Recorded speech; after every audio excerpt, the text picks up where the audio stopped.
Hello friends. तो हम लोग ट्रैवल कर रहे हैं द्वार, जो कि गुरेज वैली से शुरू होता है और हम बिल्कुल लास्ट तक जाएंगे। तो आप ये देख रहे हैं, हम कश्मीरी गांवों से निकलते हुए, रास्ता बिल्कुल नहीं है, सड़कें टूटी पड़ी हैं और बिल्कुल खड़ी चढ़ाई है। सूरज बिल्कुल सामने पड़ रहा है, इसलिए से आप देख पाएंगे कि बहुत अच्छे से मैं कैप्चर नहीं कर पा रहा हूँ, क्योंकि अभी बिल्कुल सूरज जो है मेरी विंडशील्ड पर चमक रहा है। तो अब ये देखिए, यहाँ से तो मैच ही बदल गया। देखिए अब ये सफेद पर्वत आपको दिखने लग गए हैं। रास्ता देखिए अब भी टूटा फूटा है, पहाड़ियां जो हैं वो सरक गई हैं, पत्थर नीचे आ गए हैं। बहुत ही साकरा रास्ता आप देख सकते हो। बिल्कुल मेरे राइट साइड पे नदी बह रही है, बहुत खाई जैसा कुछ है, और ये बिल्कुल सूखे पहाड़ है। और सामने देखिए बहुत ज्यादा बर्फ वाले पर्वत हैं।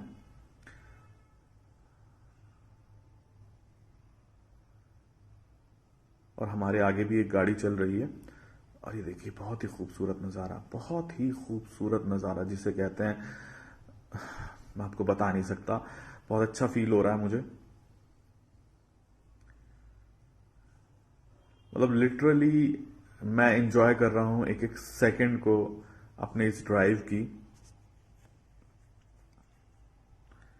अभी हमें तकरीबन बहुत आगे जाना है, बिल्कुल जहाँ पे नीलम वैली लग जाती है वहाँ तक हम लोग जाएंगे। फिर उसके बाद जो है नेक्स्ट कंट्री पाकिस्तान स्टार्ट हो जाता है। तो हम अपने इंडियन बॉर्डर्स में के लास्ट तक जाएंगे। और सोचिए कि यहाँ पर जो हमारे सोल्जर्स हैं जो यहाँ पे तैनात रहते हैं, आपको बता दूं कि गुरेज वैली तकरीबन 6 महीने तक लगातार बर्फ से ढकी रहती है। और यहाँ पर बहुत ज़्यादा बर्फबारी होती है। अब आप समझ लीजिए, जब पूरा 6 महीने तक पूरे रेस्ट ऑफ इंडिया से कट ऑफ रहता है, तो यहाँ पर जो सोल्जर ड्यूटी करते हैं उनका कितना हार्ड ड्यूटी होगा। अभी देखिए बहुत ज़्यादा बर्फ नहीं है, लेकिन जैसे जैसे बहुत ज़्यादा सर्दियाँ आएंगी तो सब इन सड़कों पर बर्फ बर्फ हो जाएगी। और उस टाइम आप इन पे व्हीकल्स भी नहीं चला पाएंगे, क्योंकि व्हीकल्स जो हैं बहुत ज़्यादा स्किड करते हैं, खतरे के अंदेशा होता है। मिलिट्री के जो जवान होते हैं वो अपना जान जोखिम में डाल के यहाँ तक पहुँचते हैं। तो आप सोच सकते हैं कि यार क्यों हम लोग इतना रिस्पेक्ट करते हैं अपनी आर्मी की, अपने सोल्जर्स की, कि भले ही ये वीरान मैदान है लेकिन ये हमारे कंट्री का पार्ट है। और हम हमारे जो सोल्जर्स होते हैं वो इनकी हिफाजत करते हैं, इनकी रक्षा करते हैं, 24 घंटे मुस्तैद रहते हैं अपनी ड्यूटी पे। ये बात मैं आपको हवा में नहीं बोल रहा हूँ, मैंने देखा है चौकियों पर। जो मैं पीछे चौकियों पर आया था,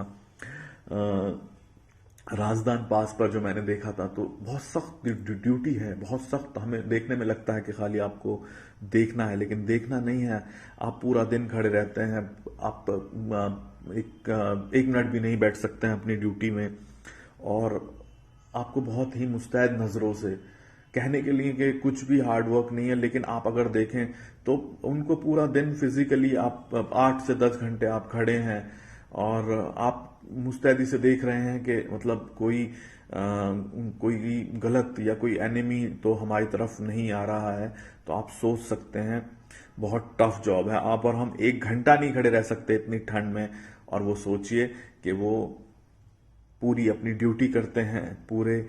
आप सोचिए उनके पास उनके गैजेट्स होते हैं, उनके वेपन्स होते हैं, और उसके साथ फिर वो ड्यूटी करते हैं अपने परिवार से दूर रहते रहते हुए। तो बहुत ज़्यादा हमें शुक्र अदा करना चाहिए अपनी आर्मी का, कि हम भले ही बल्कि उनको नहीं जानते हो कि कौन हमारे लिए बॉर्डर पे काम कर रहा है, लेकिन वो बेगरज होके वहाँ पर हमारे लिए, हमारे देश की रक्षा के लिए, हमारी ज़मीन की रक्षा के लिए, हिफाजत के लिए वो यहाँ पर तैनात हैं।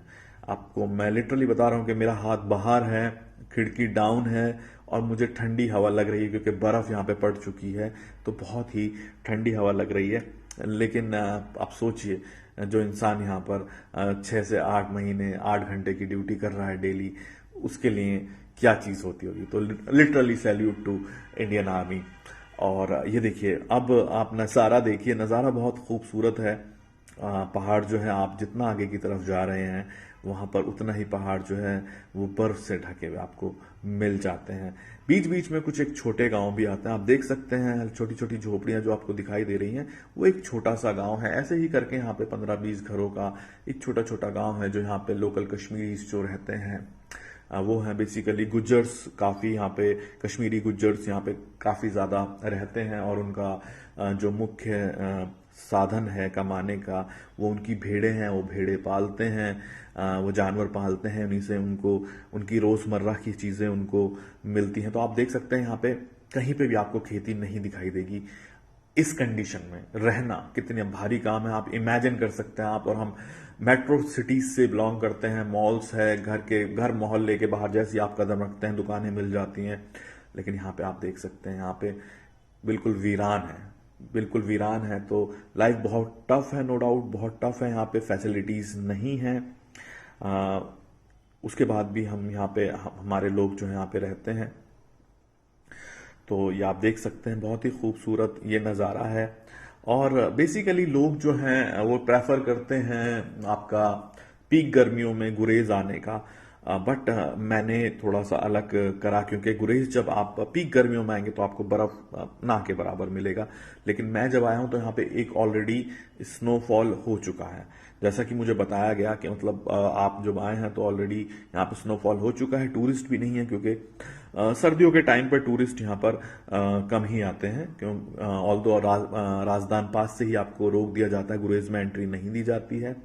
और गुरेज के बारे में भी मैं अगर आपको बताऊं तो गुरेज अभी रिसेंट ईयर्स में ही टूरिस्ट के लिए खुला है। उससे पहले यहाँ पे टूरिस्ट एक्टिविटीज नहीं होती थी, लेकिन गवर्नमेंट ऑफ इंडिया ने अलाउ करा के भाई हमारे जो सिटीजन्स हैं वो जा सकते हैं। बिल्कुल हमारे देश का हिस्सा है, आप वहां पे जाएं, घूमें, आप महसूस करें, फील करें इस जन्नत को। क्यों इसको जन्नत कहा जाता है? तो आप ये देख रहे हैं बहुत ही लेस एक्सप्लोर्ड ये जगह है, बहुत ही लेस एक्सप्लोर्ड। आप देख रहे हैं सामने, आप ये देख रहे हैं गांव है, कोई 40-50 घरों का ये गांव है और ढलान नुमा यहाँ पर छतें बनाई जाती हैं क्योंकि बर्फबारी होती है, फ्लैट आप नहीं बना सकते हैं, फ्लैट टाइप की छतें। तो अभी हमारा रास्ता काफी दूर का है और हमारे आगे भी गाड़ी चल रही है। एक ही गाड़ी है, इससे पहले ना मैंने आगे गाड़ी देखी ना पीछे देखी, बस खाली ये एक ही गाड़ी है। तो हमें भी थोड़ा सा एक सहारा सा रहता है अगर आपके साथ कोई चल रहा हो, क्योंकि वैसे तो कोई इशू नहीं है, हमारी आर्मी है हमारे साथ, बट जैसे अभी ये सुनसान हो जाता है तो अच्छा लगता है, कोई गाड़ी दिख जाती है तो बड़ा सुकून मिलता है। बहुत सारे चेक पोस्ट भी आते हैं यहाँ पर। जब आप गुरेज से टूवर्ड्स बॉर्डर जाते हैं वहां पर आपको अपनी एंट्री करानी होती है, अपनी गाड़ी की एंट्री करानी होती है, और फिर जब आप वापस लौट रहे होते हैं तो अगेन आपको फिर वो जो एंट्री है उसको फिर से दर्ज कराना होता है कि मैं वापस आ गया हूं। तो इससे क्या होता है, एक रिकॉर्ड रहता है कि कितने विजिटर्स या टूरिस्ट आए और आके वो गए। तो अगर मान लीजिए कुछ मिसहैप हो जाए तो फिर एक अकाउंटेबिलिटी होती है कि भाई इतनी गाड़ियां गई थी तो इतनी गाड़ियों में से इतनी गाड़ी क्यों नहीं आ पाई। और मैक्सिमम 3 डेज का जो स्टे होता है वो इंडियन आर्मी बोलती है कि आप 3 दिन से ज्यादा नहीं रुक सकते हैं गुरेज में, या ना रुकें तो 3 दिन से ज्यादा आप नहीं रुक सकते। और वैसे मुझे लगता है कि 3 दिन में आप जो है गुरेज को अच्छे से कवर कर सकते हैं, बहुत आराम से कवर कर सकते हैं। अगर आप जाते भी हैं बॉर्डर पे तो एक ही दिन में आपका कवर हो जाता है। और हब्बा खातून एक झरना है, वो भी आप देख सकते हैं, उसकी बड़ी इंटरेस्टिंग स्टोरी है, वो भी मैं आपको बताऊंगा। तो अब ये देखिए कुछ थोड़ी जमीन समतल सी दिखाई दी है, तो यहाँ पे खेती करते हैं लोग बेसिकली, और यहाँ बाढ़ भी लगी हुई है और इधर बर्फ नहीं है क्योंकि सीधा सूरज यहाँ पे पड़ रहा है। उस पहाड़ी पे अगर आप गौर करें तो वहां सूरज नहीं पड़ रहा है, इसलिए वहां की बर्फ अभी नहीं पिघली है। तो फ्रेंड्स ये है हमारा प्यारा कश्मीर, हमारा इंडिया का सर का ताज। और आप ये देख सकते हैं बहुत ही घुमावदार रास्ते हैं। यहाँ पे आप महसूस कर रहे होंगे, आप फील कर रहे होंगे कि यहाँ पे बर्फ कंपैरेटिवली पीछे की तुलना में ज्यादा यहाँ पे आपको बर्फ दिखाई देगी, क्योंकि जितना हम आगे की तरफ बढ़ रहे हैं उतना ही जो है आपको ठंडा इलाका, और हम उतने ही हाई ऑल्टीट्यूड पर भी जा रहे हैं तो बर्फ आपको मिलेगी। तो ये देखिए रोड जो है बामुश्किल अच्छी है, बट क्योंकि ट्रैफिक नहीं है तो कोई दिक्कत नहीं है, कोई परेशानी नहीं है, तो ये एक अच्छी बात है। और आप आसमान देखिए कितना खूबसूरत नीला आसमान, जो हमारे मेट्रो सिटीज में हमको देखने के लिए नहीं मिलता, वो आप यहाँ पे इजीली देख सकते हैं। और ये घुमावदार पूरी सड़कें जो हैं, मतलब आपको अल्टीमेट आपको मजा देंगे। और ये देखिए एक टपरी के ऊपर आप देख सकते हैं बर्फ पड़ी हुई है, तो ये अभी रिसेंट की ही बर्फ है, ज्यादा नहीं, हार्डली एक या 2 दिन ही हुए हैं जब ये बर्फ पड़ी है। खैर मेरे सामने तो बर्फबारी नहीं हुई थी, अगर हो जाती तो मैं यहाँ तक नहीं पहुंच पाता, क्योंकि बर्फबारी में पहाड़ों पे आप गाड़ी नहीं ड्राइव कर सकते, बड़े खतरनाक होते हैं, स्किडिंग के चांसेस बहुत ज्यादा हो जाते हैं। तो पहली बात तो इंडियन आर्मी ही आपकी हिफाजत करेगी, वो आपको आगे नहीं बढ़ने देगी। तो ये देखिए कुछ एक यहाँ पे ये एक छोटी सी बस्ती यहाँ से शुरू हो जाएगी, और ये देखिए ये टीन के शेड नुमा ये इनके घर हैं। और ये देखिए बर्फ के बीच में वो शानदार गांव आप देख सकते हैं, बहुत ही खूबसूरत, बहुत ही उम्दा, बहुत ही आला आप देख सकते हैं। आप बहुत इंजॉय करेंगे इन चीज़ों को। और अब हम और आगे बढ़ चुके हैं, हमारे उल्टे हाथ पर फिर एक बहुत ही शानदार एक छोटा सा गांव है, ज्यादा घर नहीं है, इतने ज्यादा घर नहीं है, लेकिन ठीक ठाक है अपना। और यहाँ पर भी आप देख सकते हैं बर्फ पड़ी हुई है, तो ये भी रिसेंट की है। और यहाँ पे आप देख सकते हैं यहाँ ये कश्मीरी जो लोकल लाइट्स हैं वो खड़े हैं। और मैं एक चीज बताना चाहूंगा, जो कश्मीरीज होते हैं बहुत वार्म वेलकम करते हैं अपने गेस्ट का, बहुत अच्छे होते हैं, बहुत अच्छे से पेश भी आते हैं। मतलब देखिए 5 उंगलियां बराबर नहीं होती, लेकिन मैं जितने लोगों से मिला उन्होंने बहुत अच्छे से मुझसे बात की। मुझे मतलब बड़ा अच्छा लगा, क्योंकि मेरे मन में भी एक डर था, जैसा कि एक होता है एक नॉर्मल इंसान का, जो कि रेस्ट ऑफ इंडिया से कश्मीर जा रहा होता, तो एक दिमाग में एक डर होता है, तो मेरे दिमाग में भी था। बट ऑल दो अब वो डर इतना ज़्यादा नहीं है मेरे दिमाग में। तो ये आप ये देख सकते हैं, ये हम इस गांव से बाहर निकल आए हैं, लेकिन रोड्स अभी भी हमारे नॉर्मल नहीं हुए हैं। तो इन्हीं रोड से टिल वो जो बॉर्डर जहां तक हम जा रहे हैं, आर्मी व्हीकल्स जो हैं वो रसद पहुंचाते हैं। और ये नदी हमारे बिल्कुल साइड बाय साइड चलती रहेगी।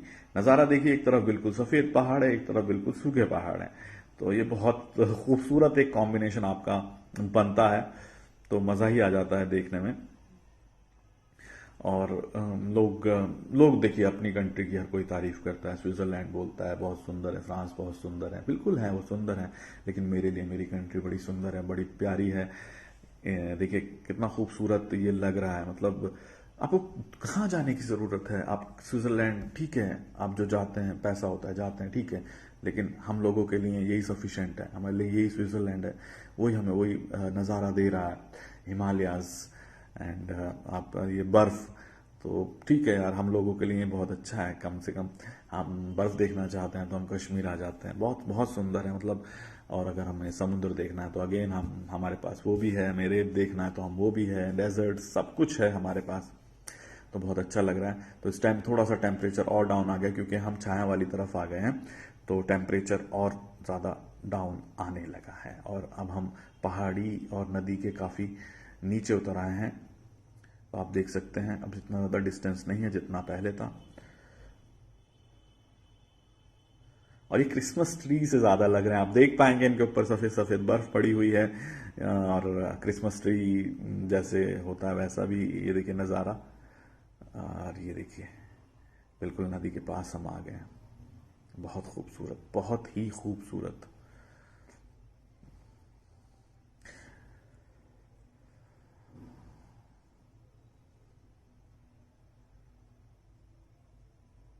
ये देखिए यहाँ पे दो जो संगम हो रहा है यहाँ पे, ये देखिए एक नदी ये आ रही है, एक ये नदी ये आ रही है, तो एक बोलते हैं कि एक पाकिस्तान से आ रही है और एक इंडिया से आ रही है, यहाँ पे मिलती है। ये बोर्ड भी यहाँ पे लगा हुआ है। और ये देखिए ये बर्फ। तो हम अभी और आगे बढ़ गए हैं, अब हमारी मंजिल हार्डली 5-7 किलोमीटर और रह गई है, जहां तक हमें पहुंच जाएंगे हम बॉर्डर के पास। बहुत ही सुंदर।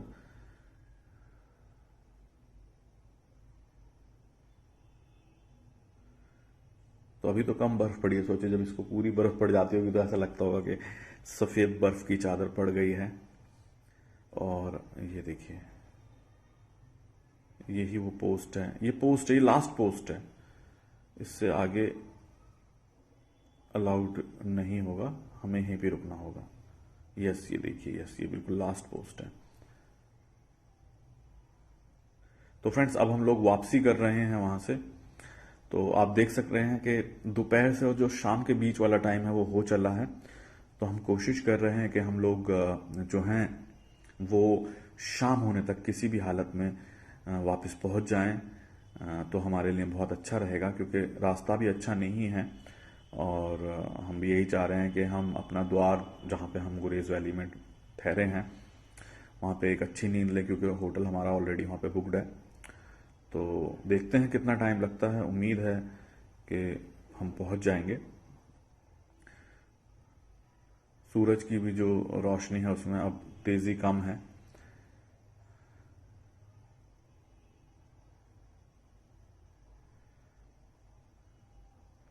और ये देखिए, वो जो गाड़ी वाले हैं, हमने भी उनका पीछा नहीं छोड़ा, हम भी उनके पीछे पीछे चल रहे हैं। एटलीस्ट हमें कोई तो, क्योंकि वो लोकल गाड़ी है, तो हमें भी बड़ी सहूलियत है। आप ये देखिए, यहाँ पे ये इस तरीके से गाय हैं, गाय आपको देखने के लिए मिल जाती है यहाँ पे। ये देखिए, एक और गाय। तो मुझे उस गाड़ी के पीछे फिर से ही रहना होगा, तो बहुत अच्छा रहेगा मेरा, क्योंकि वो लोकल हैं। उनको जब मैं रुका था चेक पोस्ट पे, तो हमारी बात हुई थी, तो उन्होंने बताया था। तो एटलीस्ट एक कोई लोकल साथ में रहता है तो थोड़ा हौसला रहता है।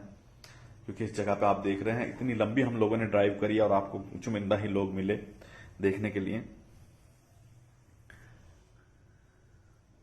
और ये देखिए, ये शायद कुछ, और ये बच्चे जो देखिए गांव के, ये हमको देख के यहाँ पर आ गए हैं। ये आगे वाली गाड़ी पे से बात कर रहे हैं। और ये देखिए, बहुत ही प्यारी प्यारी क्यूट क्यूट से बच्चे, सुंदर बच्चे हैं ये। तो बहुत अच्छा लगा हमें, इन्होंने भी हमसे बात किया।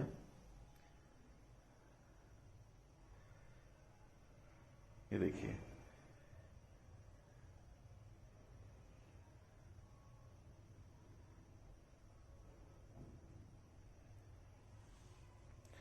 तो फ्रेंड्स, ये था मेरा पूरा वीडियो गुरेज वैली का। तो गुरेज वैली बहुत ही सुंदर है, मैंने बहुत सुकून यहाँ महसूस किया, मुझे बहुत अच्छा लगा यहाँ पे आके। ये शायद मेरी जिंदगी के कुछ बहुत अच्छे ड्राइविंग एक्सपीरियंस में से एक एक्सपीरियंस रहेगा।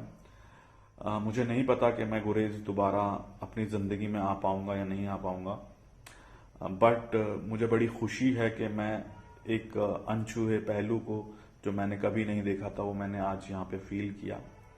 और फ्रेंड्स, मैं आपसे भी बोलूंगा कि अगर आप भी मेरी तरह हैं तो आप यहाँ पे जरूर आएं और एंजॉय करें। तो बताइएगा फ्रेंड्स, कैसी लगी वीडियो।